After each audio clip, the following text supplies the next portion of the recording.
करिए कुछ करिए नस नस मेरी खोले हाय कुछ करिए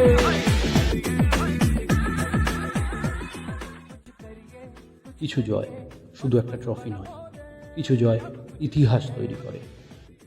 প্রতিপক্ষ ডিফেন্ডিং চ্যাম্পিয়ন, আর এই মাঠে আমাদের দেশের তরুণ যোদ্ধারা, যাদের সম্বল ছিল শুধু কঠোর পরিশ্রম আর অজেয় মনোবল।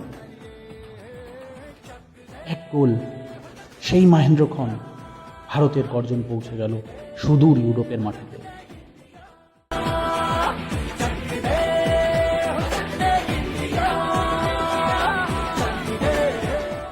1-0 লড়াই, শৃঙ্খলা আর বিশ্বাস। Minerva academy FC 2026 Helsinki cup champion. Europe এখন জানে ভারতীয় ফুটবল আজ এক অন্য উচ্চতায়। Yes, we are the champion.